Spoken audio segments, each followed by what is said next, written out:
Hello everyone. As we know, we are doing the chapter equilibrium. In last video, we understood the relationship between Kc and Kp and what is the Q and Kc also, and what is difference between them. Okay. In today's video, we will understand that uh, how we can do the calculation of Kp and Kc for homogeneous chemical reaction. Okay, so we know that Kp is referred to where we take pressure, and Kc refers where we take concentration. Okay, now first we understand what are homogeneous chemical reactions. So homogeneous chemical reactions are those in which the phases of the reactant and the products are same. Means if reactant are in gaseous phase, then the product should be also in the gaseous state or phase. Okay, or if reactant is a liquid, then that product should also be liquid. Okay, so this condition is called the homogeneous chemical reaction. Okay, so it is called homogeneous reactions. Now the homogeneous chemical reaction can be further divided into the three subcategories.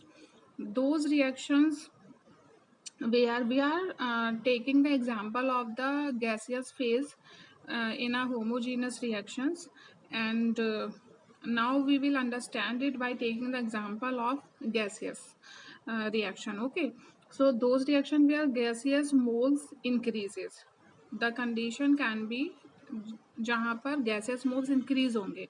At that condition, the value of the delta Ng will be positive. And what is delta Ng or how we can calculate it? I also explained it in last video, और जो बच्चों ने अभी नहीं देखा है उनके लिए मैं बता देती हूँ.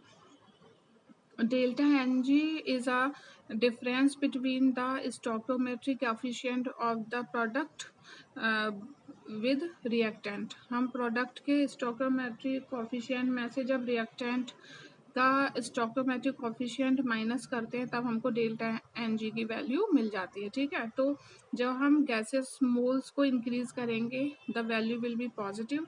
जब हम गैसेस मोल्स को डिक्रीज करेंगे the value will be negative. And जब गैसेस मोल्स सेम रहेंगे, ना इंक्रीज ना decrease, then the value will be zero because no change is there. Okay, now हम रिएक्शंस के थ्रू समझ लेते हैं कि what can be the reaction for it. Example हम लेते हैं, that is suppose ammonia is decomposing into N2 plus H2. Okay, so here we 2 and 3, right? Now here if we calculate the value of the delta Ng, the what will be it. अगर हम Kc इसके लिए लिखें तो हम Kc कैसे लिखेंगे, मैं एक के लिए बताऊंगी, बाकी के लिए आप खुद करके देख लीजिएगा. Kc इसके लिए होगा concentration of product, that is N2 H2 3 power by the concentration of reactant power 2. Okay, क्योंकि स्टोइकियोमेट्रिक कोफिशिएंट जो होते हैं वो पावर में आ जाते हैं. इधर N2 का कोई नहीं है तो उसको हम 1 मानते हैं. ठीक है, तो ऊपर हमारा क्या हो गया, प्रोडक्ट का 4 हो गया और नीचे रिएक्टेंट का 2 है. तो वैल्यू क्या आएगी इसकी, 4 minus 2, it will be plus का 2. सो डेल्टा Ng की वैल्यू क्या होगी इसके लिए, +2. So it is a condition where gaseous moles are increasing. ठीक है, तो हमारा डेल्टा Ng का वैल्यू कैसा आएगा, पॉजिटिव आएगा. हम एक दूसरी रिएक्शन में इसको रिवर्स कर लें अगर हम, then N2 plus 3H2 reversible reaction है, then it will be 2NH3. अब देखिए यहाँ प्रोडक्ट साइड पे 2 है, यहाँ रिएक्टेंट पे 4 हो जाएगा.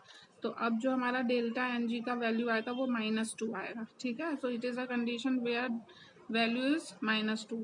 थर्ड रिएक्शन देखते हैं, H2 plus Cl2 give rise to 2HCl. Here the product coefficient 2, reactant side पर हम इसको दोनों को 1 1 मानेंगे, एंड जब हम इस पावर को ऊपर लेंगे तो it will become zero, so delta N G will be zero for this reaction. तो हमने 3 रिएक्शन देखी जहाँ पर हमने डेल्टा एन जी की value positive, negative and zero देखी, ठीक है ना। अब हम ये हमारे लिए 3 केसेस हैं, जब डेल्टा एन जी की वैल्यू पॉजिटिव होगी, जब ज़ीरो होगी या फिर नेगेटिव होगी। इसको हम 2 कंडीशन में कैलकुलेट कर सकते हैं। हमारे पास 2 कंडीशन हो सकती हैं।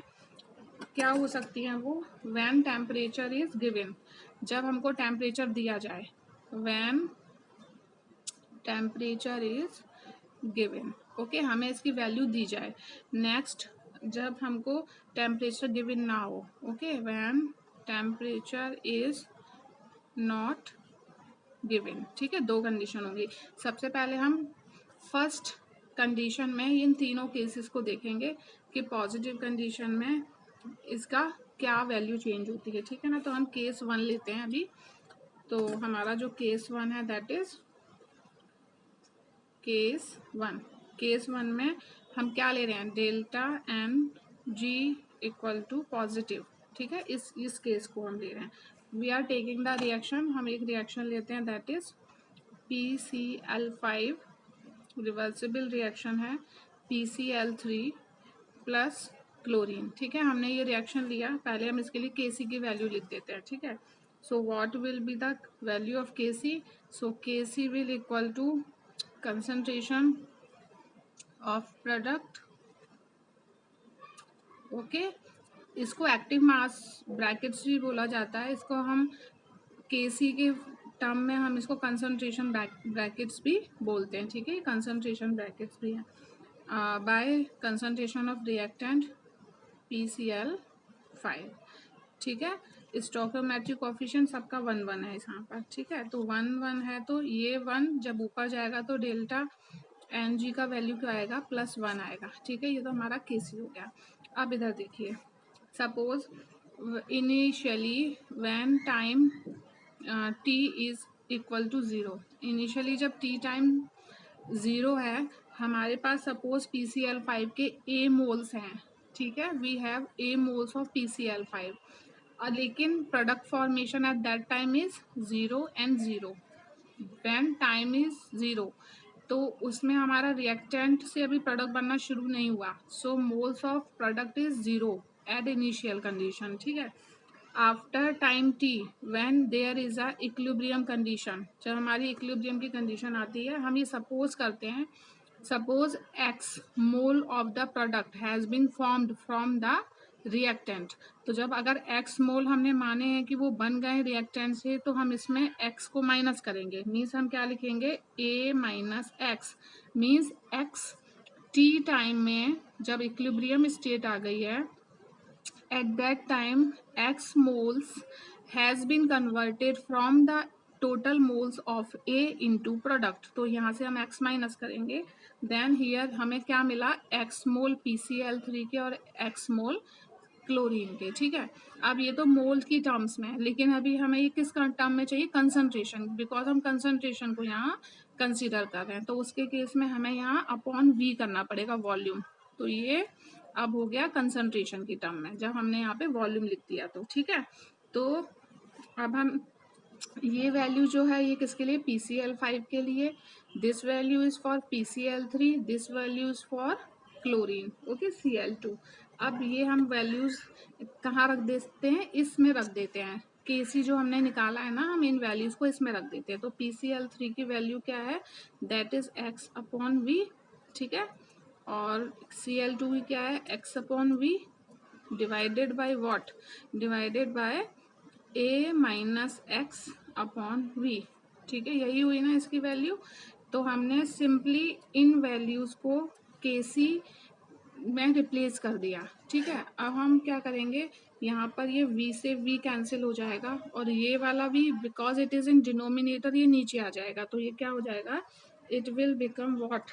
X square. क्यों? एक v से v कैंसिल, 2x है, x square upon a minus x, और ये जो v है ये कहाँ आ गया हमारा? यहाँ पर आ गया, ठीक है। तो ये हमारा क्या निकल के आया?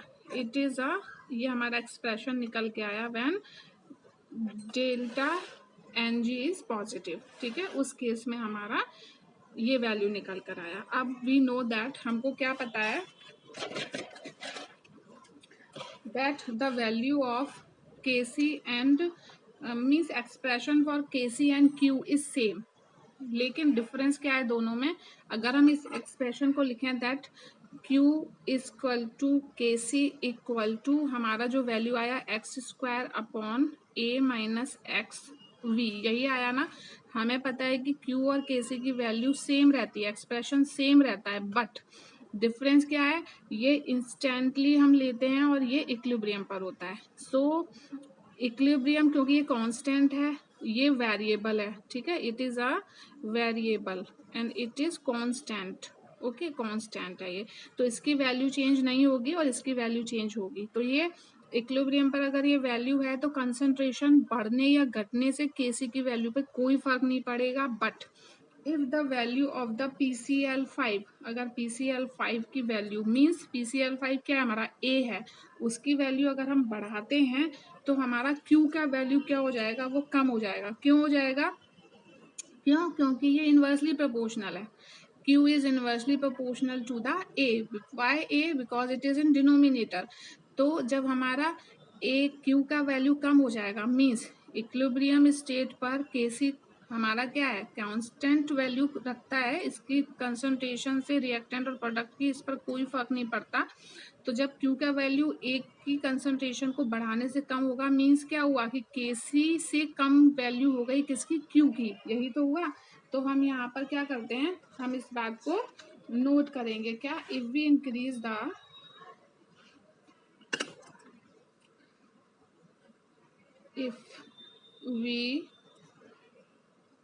Increase the concentration of PCl5, और PCl5 क्या है, हमारा A है, हमने A माना इसको, ठीक है, then value of Q will be less than Kc, तब हमारी Q की वैल्यू Kc से कम होगी। एंड जब Q की वैल्यू Kc से कम होती है we know that the reaction will go into forward direction, ठीक है ना, and the reaction will go in forward direction, ठीक है, फॉरवर्ड डायरेक्शन में हमारी क्या जाएगी, रिएक्शन जाएगी, ठीक है ना। अब हमारा क्या है कि हमने के को जब हमने ये हमको समझ में आ गया कि ऐसा क्यों हुआ, why, because Q is inversely proportional to A। So Q अगर हमारा ज़्यादा होगा मीन्स A की वैल्यू कम होगी, ठीक है ना, और अगर हम A की वैल्यू को इंक्रीज कर रहे हैं मतलब Q की वैल्यू कम हो जाएगी। तो अपने आप ही क्या हो जाएगा, Q लेस देन हो जाएगा Kc से, ठीक है, ये प्रूव हो गया हमारा इस रिएक्शन से, ठीक है। अब हम चलते हैं केस 2 की तरफ, ठीक है। तो केस 2 क्या है हमारा, केस टू है if we increase the concentration of PCl3, ठीक है, if we increase the concentration of PCl3 और Cl2, हम रिएक्टेंट साइड सॉरी हम प्रोडक्ट साइड पर आ गए, ठीक है। अगर इन दोनों की कंसंट्रेशन को हम बढ़ा देते हैं तब क्या होगा, then Q will be greater than Kc, तब हमारा Q Kc से ज़्यादा हो जाएगा and the reaction will go backward, ठीक है, बैकवर्ड चलने लगेगी रिएक्शन। कैसे, देखिए हमने क्या एक्सप्रेशन किया अभी, Kc इक्वल टू Q, क्योंकि दोनों की वैल्यू सेम होती हैं, X square upon A minus X V, ठीक है। अब हमारा ये जो ऊपर वैल्यू है ये रिएक्टेंट प्रोडक्ट के लिए हमने लिया था मीन्स एक्स अपॉन वी, तो ये हमारा रिएक्टेंट का वैल्यू है। Now Q is directly proportional to X और एक्स स्क्वायर मीन्स अगर x बढ़ेगा तो Q भी बढ़ेगा, मीन्स इक्विलिब्रियम पे जो भी वैल्यू थी इसकी वो अब उससे बढ़ जाएगी, मीन्स Q इंक्रीज हो जाएगा। तो जब हम यहाँ पर प्रोडक्ट की कंसंट्रेशन को इंक्रीज करेंगे तब क्या होगा, our Q will be greater than KC, तब हमारा क्यू जो होगा केसी से बड़ा हो जाएगा। ठीक है ना। अब हम केस 3 देखते हैं। केस 3 क्या है? Case 3, if we increase the volume of container, अगर हम वॉल्यूम को कंटेनर के बढ़ा दें, ठीक है, if we increase the volume of container, ठीक है, वॉल्यूम कंटेनर का बढ़ा दें, then Q will be less than of KC. क्यों? देखिए वॉल्यूम जो है वो क्यू से इन्वर्सली प्रोपोर्शनल है। ठीक है, इन दोनों का जो रिलेशन है वो इन्वर्सली प्रोपोर्शनल है, तो सेम वही होगा। वी को आप अगर बढ़ाएंगे तो क्यू अपने आप कम हो जाएगा। ठीक है ना, तो इसीलिए हमारा यहाँ पे क्यू का वैल्यू कम हो जाएगा, किससे? जो भी इक्विलिब्रियम पे वैल्यू थी उससे कम हो जाएगा। ठीक है, and reaction will go forward. ठीक है, रिएक्शन कहाँ जाएगी? फॉरवर्ड चली जाएगी फिर। ठीक है, अब हम देते हैं नेक्स्ट एग्जांपल। ठीक है, that is 2NO2 give rise to N2O4।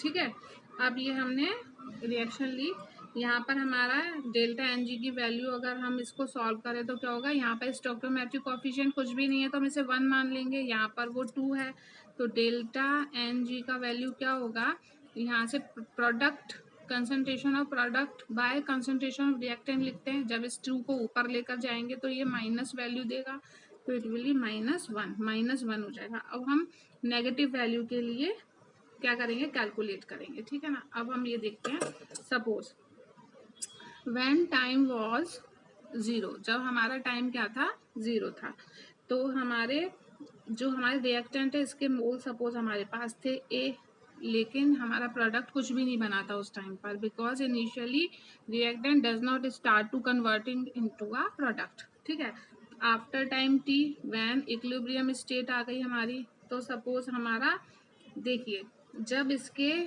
2 मोल खर्च होते हैं तब इसका 1 बनता है। ठीक है, जब रिएक्टेंट के 2 मोल्स, ये देखिए स्टोइकोमेट्रिक कोएफिशिएंट को 2 मोल्स खर्च होते हैं तब हमारा प्रोडक्ट का 1 मोल बनता है, तो यानी A में से हमको 2x निकालना है क्योंकि इतना बन रहा है। ठीक है ना, तो हमारा यहाँ पर रिएक्टेंट कितना बना, वो सॉरी प्रोडक्ट का फॉर्मेशन कितना हुआ, x हुआ। ठीक है ना, जब इसके 2 मोल खर्च हुए तो हमारा ये 1 मोल बना, मीन्स ये बना x। ठीक है, अब हमें इसे कंसंट्रेशन की टर्म में करना है तो हम क्या करेंगे, upon v and upon v।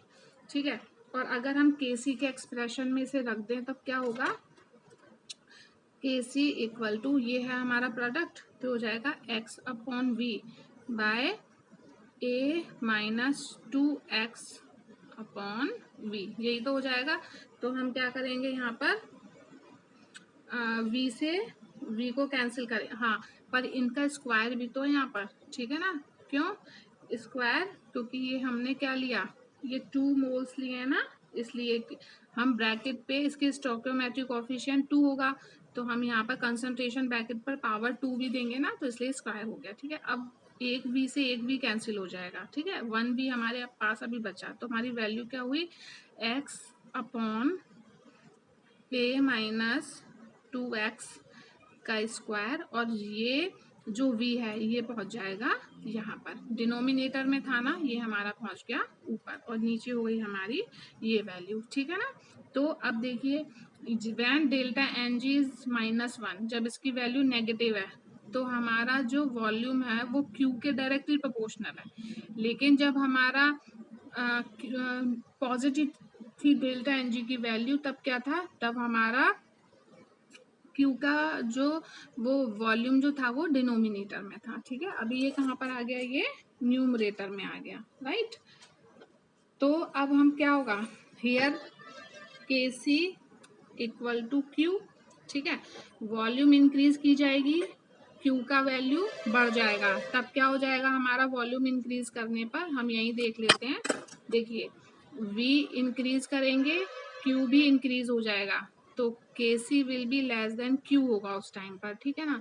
लेकिन ये रिलेशन वही रहेगा जो हमने रिएक्टेंट की कंसंट्रेशन इंक्रीज करेंगे अगर, तो क्यू की वैल्यू कम हो जाएगी और हमारा के सी उससे बड़ा होगा, ठीक है ना। और लेकिन प्रोडक्ट के लिए प्रोडक्ट की कंसंट्रेशन बढ़ेगी तो हमारा क्यू की वैल्यू भी क्या हो जाएगी, बढ़ जाएगी, because Q is directly proportional to the X, ठीक है। हमें समझ में आया होगा। अब हम नेक्स्ट पे चलते हैं, केस 3 देखते हैं, ठीक है ना। सो केस 3 क्या है हमारा,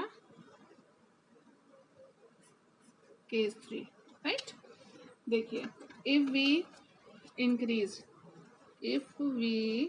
इंक्रीज वॉल्यूम ऑफ कंटेनर, हमने अभी समझा वो तो, क्यू क्या हो जाएगा हमारा, केसी से बड़ा हो जाएगा। क्यों? Because Q is directly proportional to V. Now negative condition में क्यू वी के डायरेक्टली प्रोपोर्शनल है, तो हमारी रिएक्शन जब क्यू बड़ा होता है तो रिएक्शन बैकवर्ड जाती है। So reaction will go backward, ठीक है। इसको अच्छे से समझ लीजिएगा आप लोग, ठीक। क्वेश्चन आगे करेंगे उसमें काम आएगा, ठीक है ना। अब नेक्स्ट चलते हैं, नेक्स्ट रिएक्शन लेते हैं, ठीक है। चलिए, हमारी नेक्स्ट रिएक्शन है H2 plus I2 give rise to 2HI, ठीक है। अब इसका डेल्टा NG अगर हम कैलकुलेट करें तो क्या होगा, delta NG 2 stoichiometric coefficient product, 2 ही 1 1 करके रिएक्टेंट का होगा, डेल्टा NG का वैल्यू आ जाएगा 0, ठीक है। अब देखिए, अब डेल्टा NG का वैल्यू अगर हमारा 0 आया तो हम we know the formula what, that is KP equal to KC RT power delta NG। ये हम डिराइव कर चुके हैं लास्ट वीडियो में, ठीक है। इस इक्वेशन को जिन बच्चों ने नहीं देखा वो देख लीजिएगा, इसको हम डिराइव कर चुके हैं, ठीक है। So when delta NG is equal to 0 then the value of KP is equal to the KC, ठीक है। जब ये 0 हो जाएगा तो KP और KC की वैल्यू भी क्या हो जाएंगी, हमारी सेम हो जाएंगी, ठीक है। अब देखिए, इस रिएक्शन के लिए हम केसेस देखते हैं। Now see, reaction is H2 plus I2 2HI, वही हमें सेम करना है एट टाइम t, व्हेन वो सॉरी टाइम जब 0 है, इनिशियली व्हेन टाइम इज 0, इसके A मोल एंड इसके A मोल दोनों के A मोल्स हैं, पर यहाँ पर प्रोडक्ट फॉर्मेशन 0 है।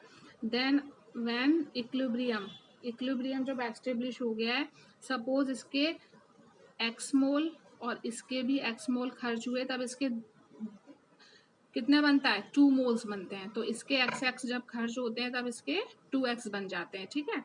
तो अब हम इसको कंसंट्रेशन की टर्म में लिखेंगे, कैसे, अपॉन V कर दीजिए, ये हो गया हमारा कंसंट्रेशन की टर्म में। अब KC का एक्सप्रेशन इसके लिए हम लिख सकते हैं that is HI to power 2 H2 and I2, ठीक है। अब ये वैल्यूज इसमें रखनी है हमको, तो इन वैल्यूज को अगर हम इसमें रख देंगे तो क्या हो जाएगा हमारा, that is 2x upon V upon A minus x upon V, ठीक है, and A minus x upon V, ये हो गया, ठीक है।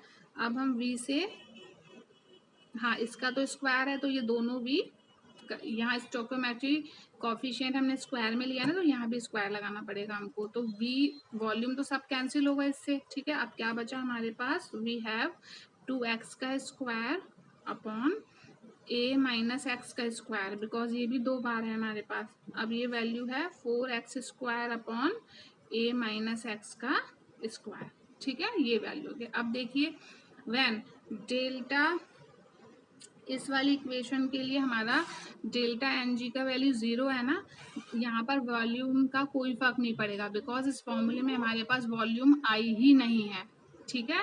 So there is no volume, so there will be no effect of volume on the amount of Q की expression पर या क्यू की वैल्यू पर वॉल्यूम का कोई फर्क नहीं पड़ने वाला व्हेन डेल्टा NG इज 0, ठीक है ना। तो ये हमारा एक्सप्रेशन हुआ किस केस में, जब हमारे पास क्या है, डेल्टा NG का वैल्यू क्या हो जाएगा, 0 है उस टाइम पर, ठीक है। अब हम नेक्स्ट केस की तरफ चलेंगे, when T is not given temperature, ये तो तब के लिए था जब टेम्परेचर हमें गिवन है। अब नेक्स्ट कंडीशन आएगी जिसमें टेम्परेचर नहीं गिवन है। आप इसको अच्छे से प्रैक्टिस करिए, that will we do in next video. Okay, thank you so much.